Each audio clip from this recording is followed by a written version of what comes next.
సార్వత్రిక సమ్మెలో life insurance corporation of India Sangareddy శాఖ ఐసిఈడబ్ల్యూ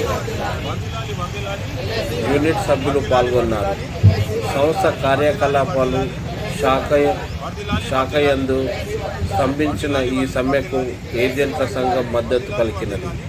ఈ సమ్మెలో రాజురాం రెడ్డి, లక్ష్మణ్, ప్రభాకర్, దిలీప్, మౌనిక, అర్చన, అంజలి తదితరులు పాల్గొన్నారు.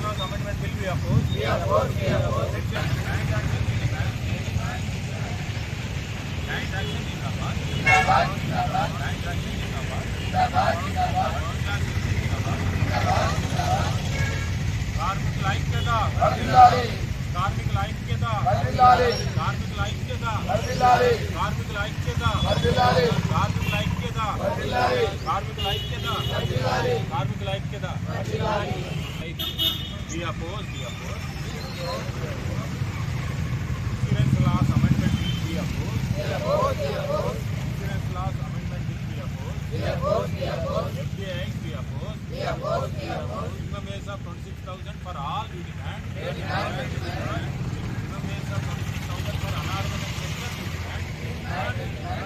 Income of 26,000. జాతీయ సార్వత్రిక సమ్మెలో ఎల్ఐసి ఐసియు సంఘం తరపున మనందరం పార్టిసిపేట్ చేస్తున్నాము. లేబర్ లాస్ అమెండ్మెంట్స్ వ్యతిరేకంగా, ముఖ్యంగా లేబర్ లాస్ అమెండ్మెంట్స్ వ్యతిరేకంగా చేస్తున్నాము. కనీస వేతనం 26,000 అనార్గనైజ్ సెక్టర్లో రావాలని మన ప్రధాన డిమాండ్. అదేవిధంగా పెన్షన్, ఎల్ఐసి ఇండస్ట్రీలో పెన్షన్ 93 తర్వాత రిక్రూట్ అయిన వాళ్ళకి కూడా రావాలి అని వర్తింపజేయాలని ఎల్ఐసి యొక్క ప్రధాన డిమాండ్. అదేవిధంగా ఇన్సూరెన్స్ సెక్టర్ ఎఫ్డిఐని పెంచడానికి గవర్నమెంట్ చేసిన ప్రయత్నానికి వ్యతిరేకంగా ఈ సమ్మె ఇన్సూరెన్స్ ఉద్యోగులది. ఇంకా అనేక విధమైన డిమాండ్లు ఉన్నాయి. ప్రధానంగా ఆర్థిక సంస్కరణ వల్ల ప్రజలలో సేవింగ్స్ అనేది పడిపోతున్నది. సేవింగ్స్ శాతము కన్జ్యూమరిజానికి అలవాటు పడి న్యూ లిబరలిజం వల్ల సేవింగ్స్ శాతం పడిపోయి ప్రజలు అప్పుల పాలవుతున్నారు. అది రీసెంట్గా వచ్చే ఎకనామిక్ సర్వేస్లో తెలుస్తుంది.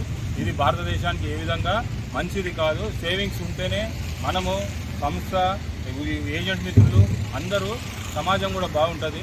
అందుకనే ఈ సమ్మెలో మా ఇన్సూరెన్స్ ఉద్యోగుల యొక్క భూమికని మేము